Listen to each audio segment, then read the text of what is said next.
Init televizija vėl kviečia žiūrėti laidą Aisčių keliai. Jūs matysite naujus, kvapą gniaužiančius siužetus, pasakojimus menančius mūsų šalies didingą praeitį. Lankysimės ten, kur kažkada lankėsi mūsų protėviai.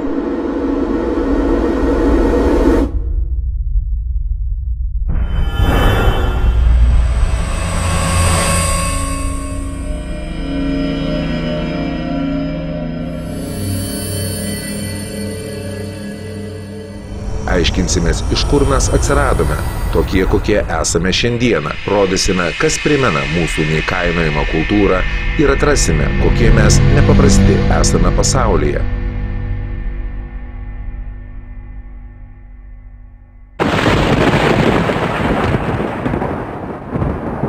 Norėdami leistis į laidos pasakojimus, kur kažkada lankėsi mūsų protėviai, reiktų dar kartą paaiškinti, iš kur mes atsiradome – indoeuropiečiai ir baltai.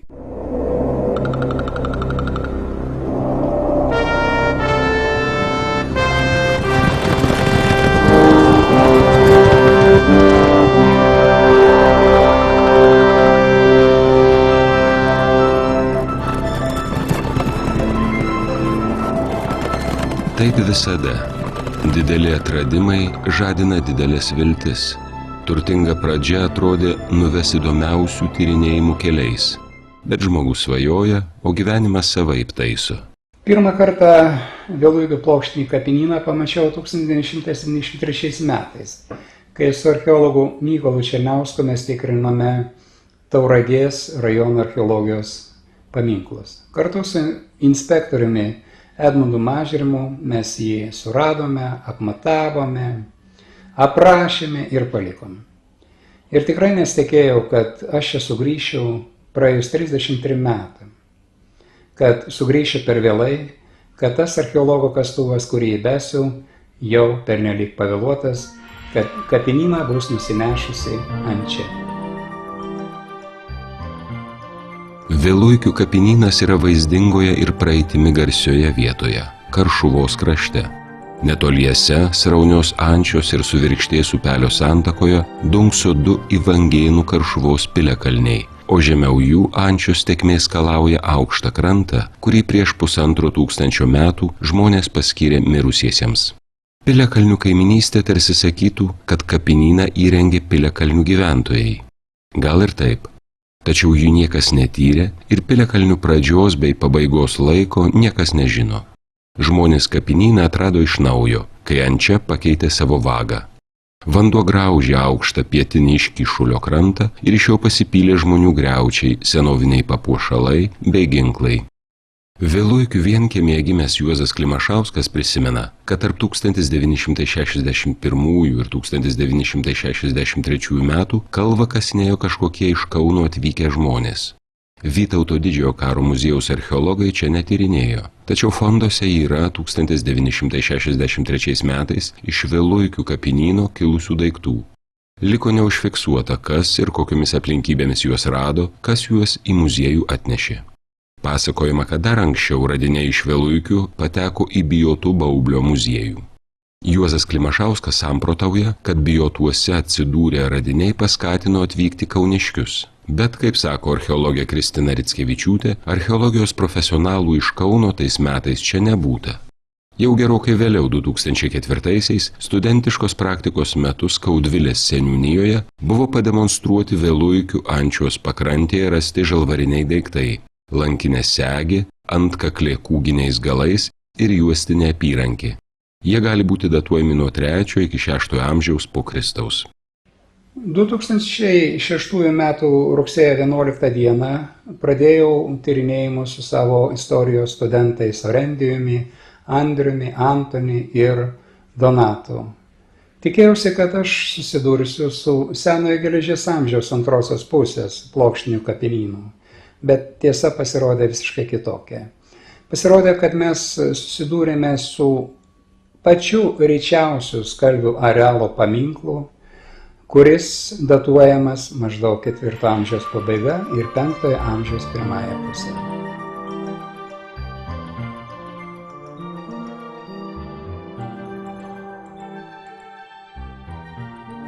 Jau matyti, ką mes čia, Ančios pakrantėje, galime rasti ir ko galime tikėtis.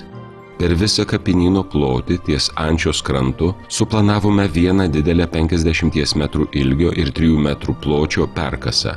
Ja kas 10 metrų padalinome į 5 atkarpas. Jau matyti, kad dalyje jų kapų nėra. Pirmiausia, priešistorės laikų palaidojimų radome 3 plote, o vėliau ir 2. Štai tolimesnėme plane prie pat Ančios kranto 3 plote ištirto pirmojo vyro kapo vieta. Greta jo kairėje 2, tik šį sykį moters kapas. O dabar sukuosi rytinio tyrinėjimų pakraščio link.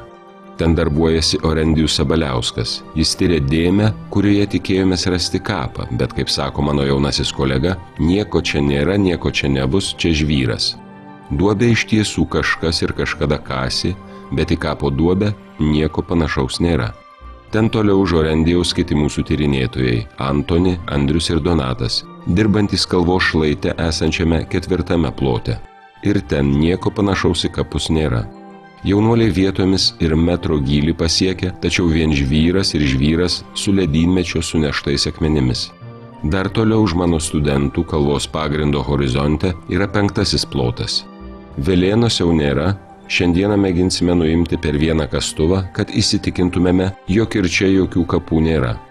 Taip ir buvo.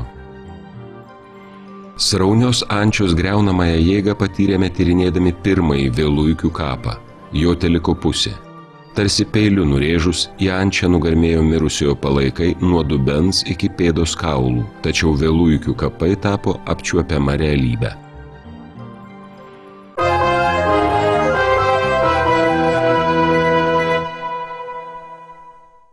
Pirmasis kapas ir pagal įkapes, ir pagal palaikus priklauso vyrui. Į kapą sudėti ginklai liudija, kad čia palaidotas karys.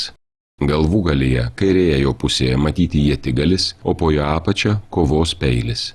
Įdomi detalė, dešinėje liemens pusėje rasta stambi geležinė sagtis. Kodėlgi ji ne juosmens srityje, o prie liemens? Dėl to, jog čia yra perpėtė, specialus diržas skirtas kovos peiliui ar kalavijui prikabinti. Laidojimo apeigų metu kovos peilį pagal paprotį padėjo galvūgalyje šalia kito ginklo, o ilgą diržą, perkišę per pakaušį, padėjo šalia dešinės rankos.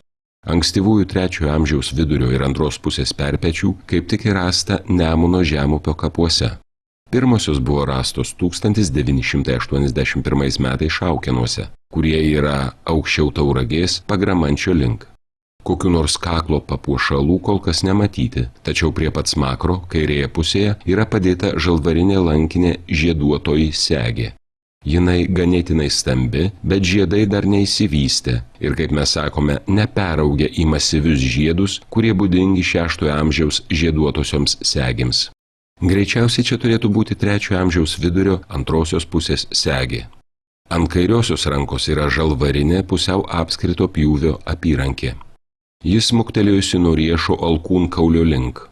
Tokia pat apyrankė yra ir ant dešinės rankos. O štai tarp jų matyti pažaliavę pirštakauliai ir žalvarinis įvijinis žiedas.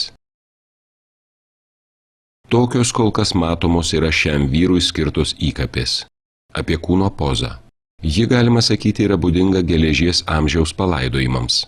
Mirusysis yra paguldytas aukštielninkas, jo galva šiek tiek nusviro į dešinę kapo pusę ir nukreipta į šiaurės vakarus 350 laipsnių kryptimi.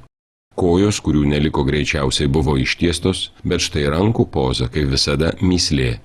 Jų skirtingo sudėjimo prasme iki šiol lieka neiššifruota, nors tokių mėginimų buvo. Ieškota priklausomybės tarp rankų pozos ir mirusiojo lyties, amžiaus, turtinės padėties, bet taip nieko tikrai ir neišėjo pasakyti. Šio mirusiojo dešinioji ranka buvo labai stipriai pritraukta. Delbio kaulai mažnelygiai gretus žastikauliui, o kairioji ranka yra šiek tiek atmesta į šoną, sulenkta maždaug 45 laipsnių kampu. Kaip matyti, sugriuvusių pirštakaulių vietoje žalvarinis įvijinis žiedas. Rankų poza, ypač laisvai atmesta kairioji ranka, sakytų, kad mirusysis buvo palaidotas be karsto, o greičiausiai susuptas į maršką, kuris makro srityje galėjo būti susmeigta žieduotąją segę. Nuėmus griaučius atsirado iki tol nematomų įkapių. Kaklo srityje buvo rastas netekintas gintarinis karolis su skylute viduryje, o pirštakaulių srityje dar vienas įvynis žiedas. Štai tokie lauko tyrinėjimų rezultatai, kuriuos papildo kabinetiniai tyrinėjimai.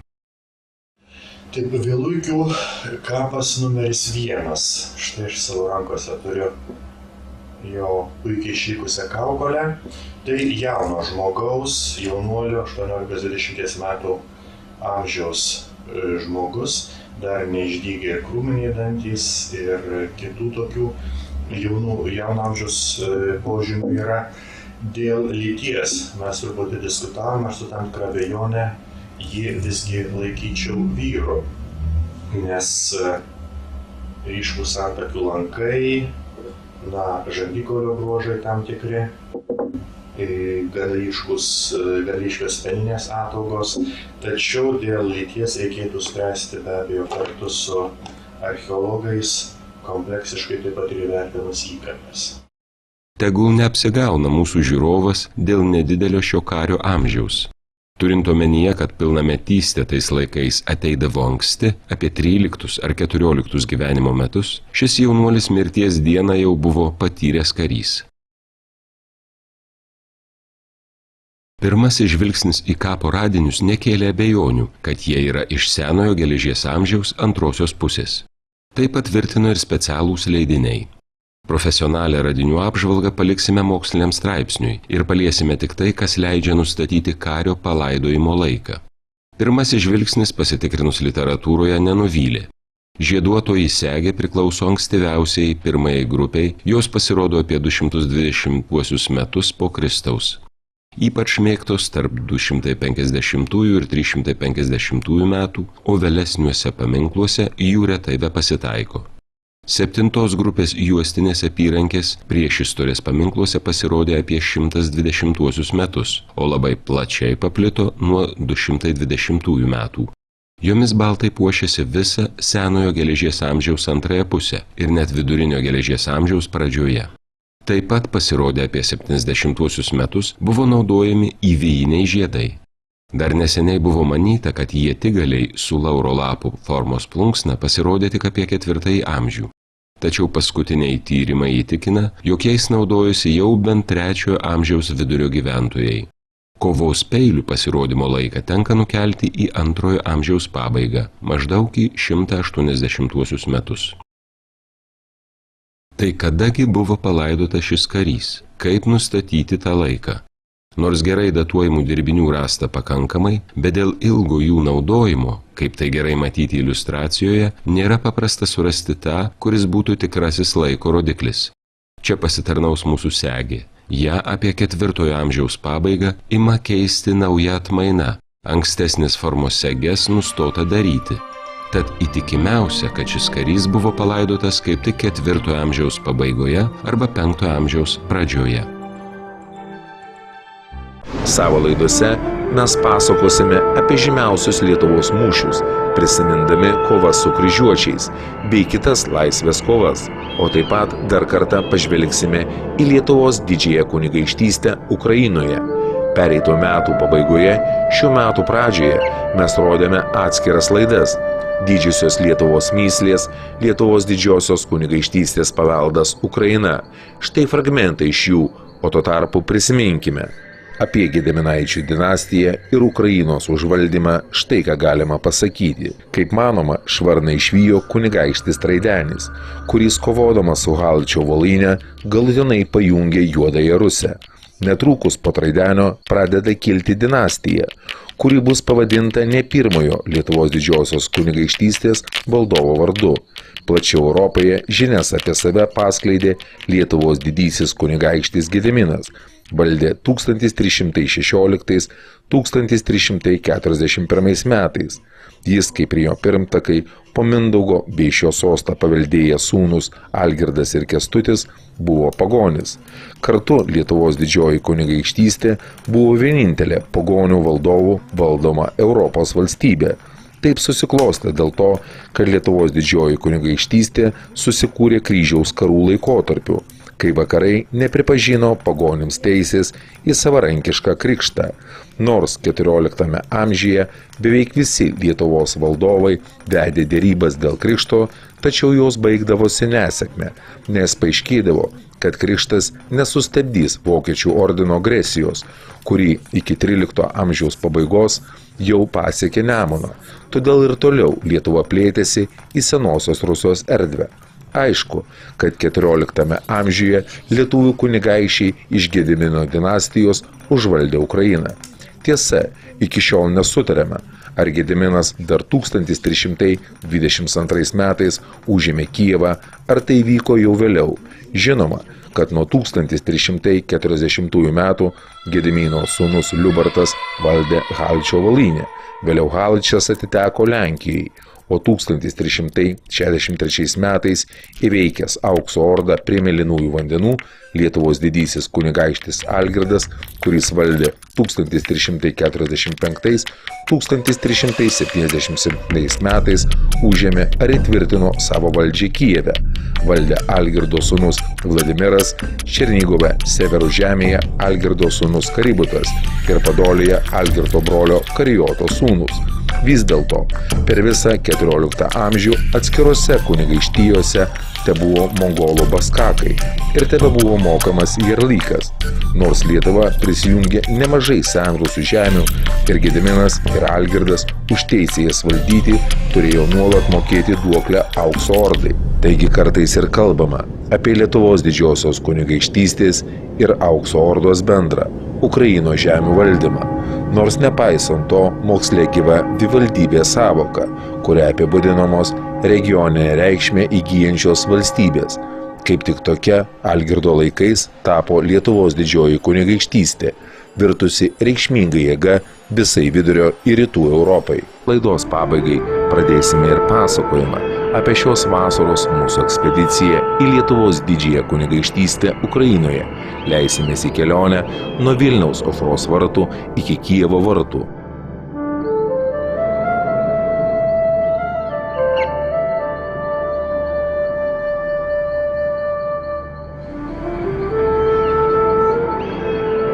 Lenkijos keliais riedėdami link Kijevo mes atvykome prie Chelmo arba senovės Holmo esančią pilį, kur dabar vadinasi Stolpija. Ir iš tikrųjų tas pavadinimas minimas jau 13 amžiaus pradžioje. Paskubomis žvalgėmės, kur pastatyti autobusiuką ir žinoma, su nekantrumu skubėjome prisiliesti prie to nuostabaus gilią senovę atmenančio statinio.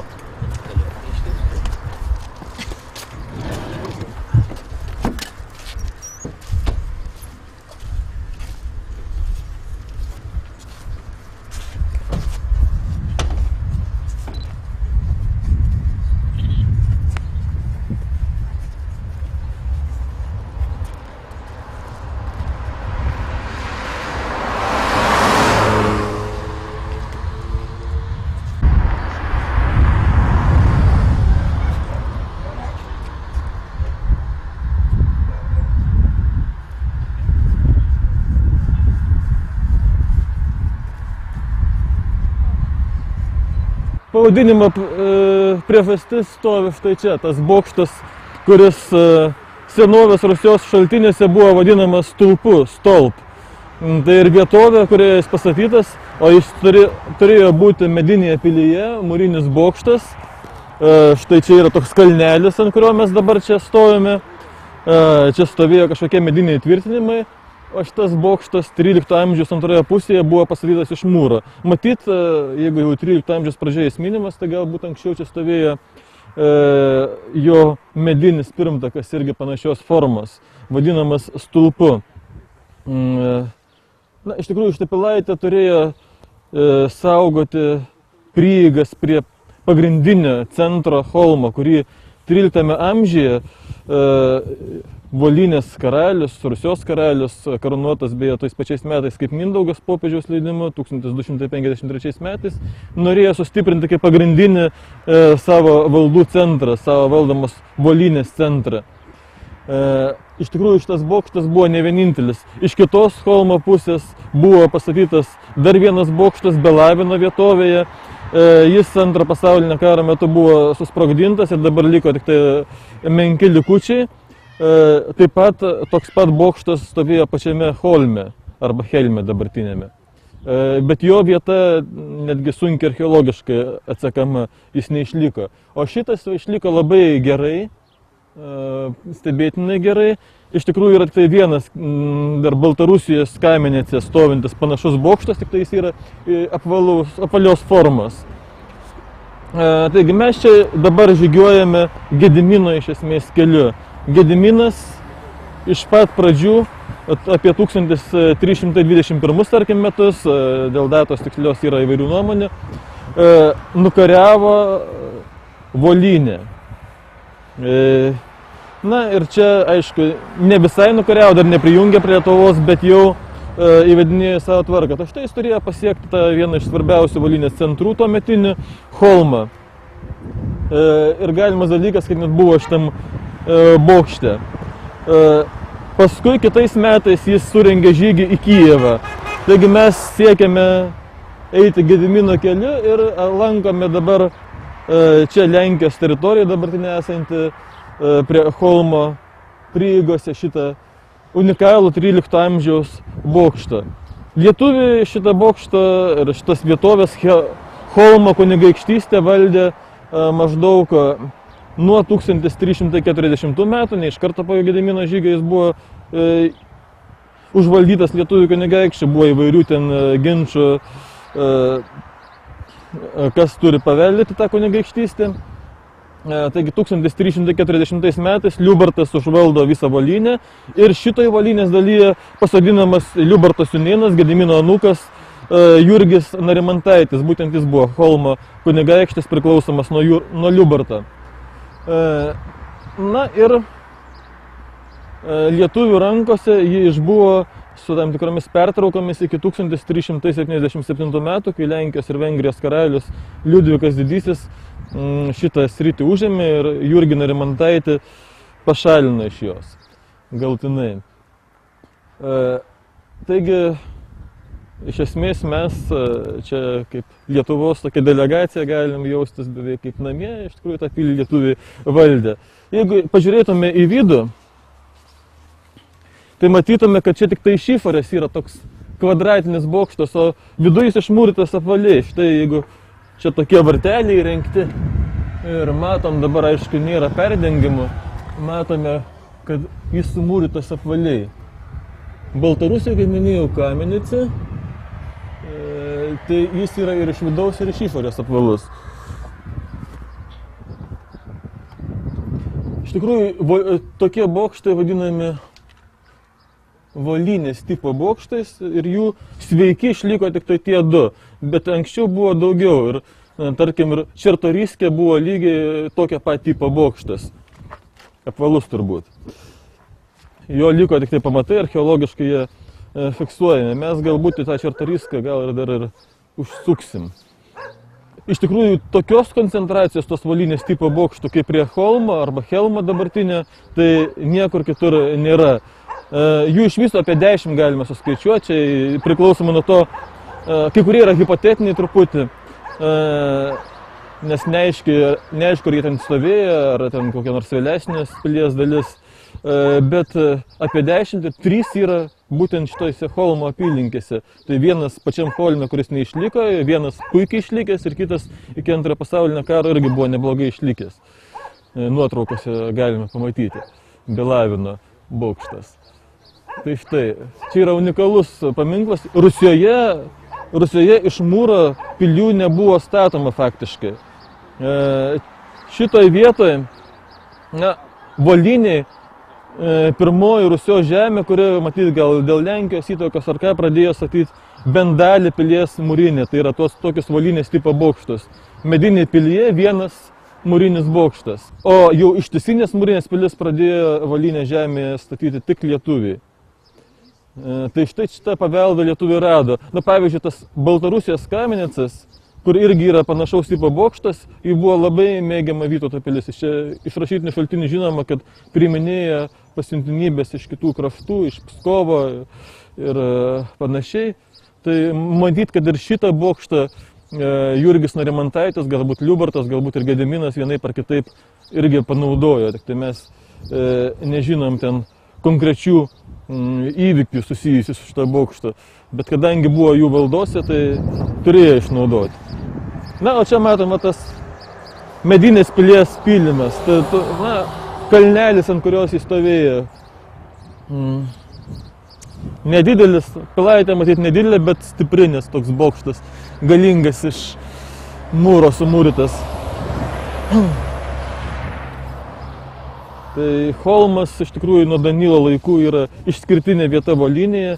Iš tikrųjų Gabalą Volynės dabar valdo Lenkija ir netgi pats Volynės pavadinimas yra kilęs nuo vietovės, kuris stovi visai ant Lenkijos ir Ukrainės dabartinės sienos.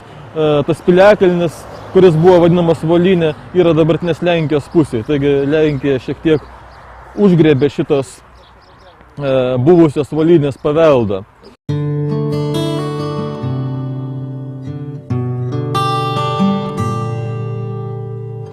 Pasigrožėję pirmuoju mūsų kelyje sutiktų paveldo objektų, mes judėjome toliau.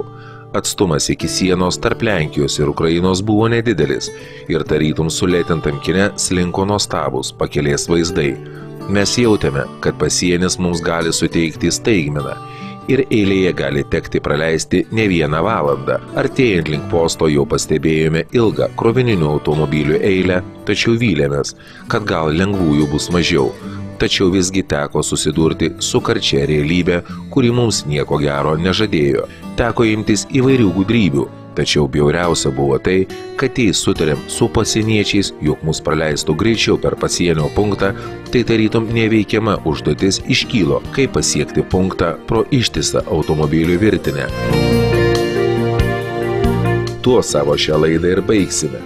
O sekančioje laidoje mes žinoma toliau keliausime po Lietuvos didžiąją kunigaikštystę Ukrainoje, grožėsimės įspūdingais baltų meno dirbiniais ir žinoma aiškinsimės, iš kur atkeliavome ir esame čia, bei stengsimės pažinti mūsų krašto istoriją, papročius, kultūrą.